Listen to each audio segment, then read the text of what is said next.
Hello and welcome back to Duca's Copy TV. Now once again we've got Dr. Frank Hollenbeck back in the studio, and today, Frank, we're going to be looking at monetary policy, but in particular this idea of a $1 trillion platinum coin. Let's start with that, Frank. There's been a lot of discussion on this idea of this $1 trillion coin being created, and it's to avoid another stalemate over the debt ceiling. And I know that recently the US Treasury have sort of dismissed the idea, but I mean, what's your view on the idea of this coin?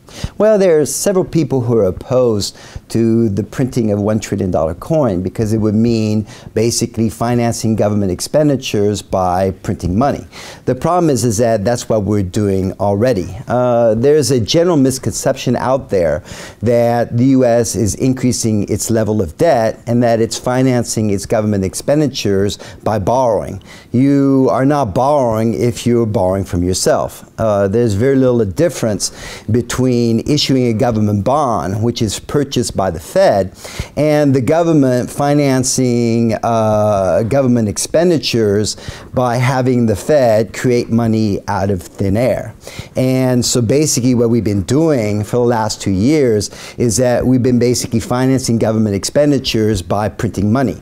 In other words, the Fed has purchased over 75% of government debt in 2011 and over 90% in 2012, and we'll probably purchase over 100% in 2013. So what we've been doing for the last 2 years is essentially been printing money to finance government expenditures. Now, I need to explain that the government can finance itself 3 different ways. It can finance itself directly, which is the income tax. It can finance itself by printing money, which is a tax on your cash balance. And the third way is that it can borrow from you. Now, the problem with borrowing is that it's free money. And let me explain what I mean by free money. The person who's receiving the government bond, he's happy. He's getting an interest payment, so there's no pain. And the government is happy because it's able to get funds to finance government expenditures. And the problem we have with free money is that you end up spending it in areas that you should be spending it. Now, normally, if we did not have the federal government, the Fed, printing money out of thin air, or the fractional reserve banking system basically creating money out of thin air, then usually a government, when it's borrowing, it ends up hitting a limit. The reason is that the government competes with investors for a limited amount of savings that comes from consumers. And what would happen is the more the government was borrowing, the more interest rates would go up, and the more pressure there would be from the investment community to have government expenditures be reduced. Now, the fact that the Fed is printing money to keep interest rates low, it's actually making it much more difficult for the government to reduce its borrowing, its current borrowing. And it's what I said back in October. I said that the fiscal cliff was not going to occur is because you basically had 2 obese people who don't want to stop eating and setting a date to go on a diet. And the problem is that they actually need to have a heart attack to take the dieting seriously. And therefore, what we actually need is for interest rates to go up to force the government to cut back on its on its spending. And that's not going to occur. That's why I think the debt ceiling will be kick the can down the road, just like the debt ceiling in 2011 was kick the can down the road, and the fiscal cliff was kick the can down the road. And that's key, actually, isn't it, Frank, that keeping that interest very low. That's the difference there, isn't it? Let's move on to the my second question. It's related, of course, but we've seen, we've seen Japan, the Japanese government pushing for this huge 20 trillion yen package recently. We've seen the USA printing around $85 billion a month, and obviously we've got Europe, and we've got their long-term refinancing operations. We've got a lot of sort of aggressive monetary policy and printing. Should we be concerned about this? Well, we're currently on a fiat currency system, and that means that we have nothing backing our currency. And we've been on a fiat currency system since 1971.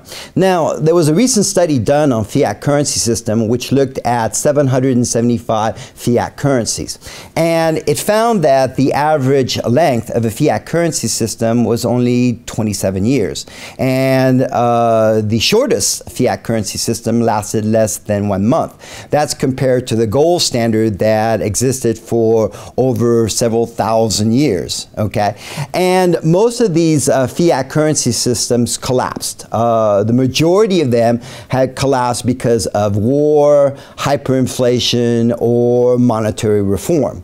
And the problem we have with fiat currency systems is that it gives governments infinite power. And what do we know about absolute power is that it corrupts absolutely. We have that history is littered with the failure of past fiat currency systems. So if you're asking me, should I be concerned about the current spat of monetary printing, my answer can only be yes. Okay, so we really should be concerned then, Frank. One last little question I'd like to ask you is this idea going back to the $1 trillion coin.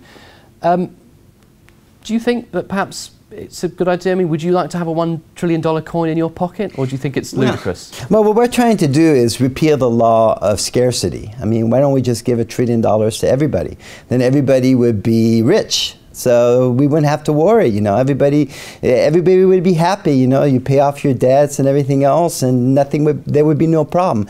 Is that the basic point is that we have infinite amount of wants and we have a limited amount of resources, and printing money is just allowing the government to grow larger than it otherwise would have if it had to draw resources directly from the people, like through direct taxation. Sure, thank you, Frank, for that. And it would have been something nice perhaps in our Christmas stockings if we would have found a $1 trillion coin. Thank you for coming in today, Frank. I would say try to cash your $1 trillion coin. I think you'd have a problem. Okay, Frank, thank you very much for coming in the studio once again.